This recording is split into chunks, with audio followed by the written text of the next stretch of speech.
And Jackie, very quickly, we're getting a question here from Ev, and this goes to something that Adria was talking about just a moment ago, whether or not Connecticut students actually have everything that they need to learn in this way. The question is, some communities don't have broadband coverage to support remote learning. And that's a really important piece of this. I know that the Lamont administration, with some private help, said that they got more devices into the hands of more students. But Jackie, you've been covering these gaps for quite some time. I can only imagine that the technology gap has exacerbated the overall education gap in the state.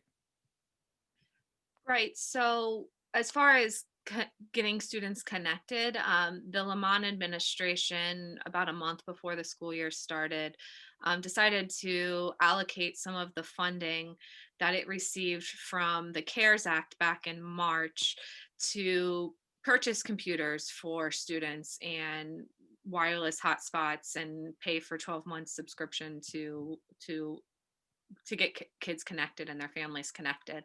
How the state went about doing that is they asked every single school district superintendent to say, hey, do it, survey your students in your district and find out how many devices we need to get for students and how many connections we need to get for students. And so every request that came in, the state funded.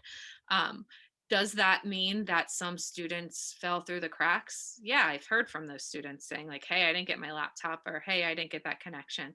I think there's also some concern about the ability to get connected to the internet because of past due bills that someone might have with their carrier.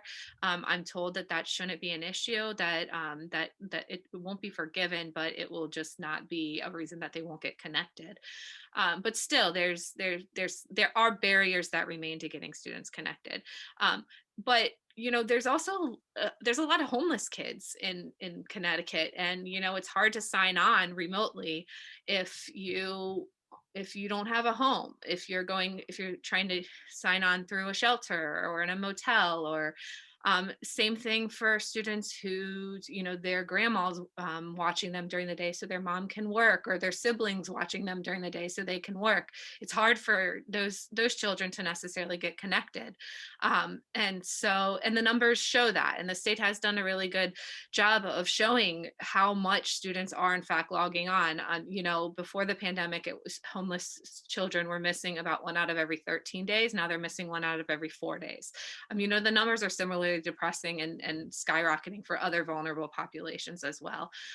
So I think Connecticut may have closed the digital divide in as far as getting laptops in the hands of every student that district administrators said needed them.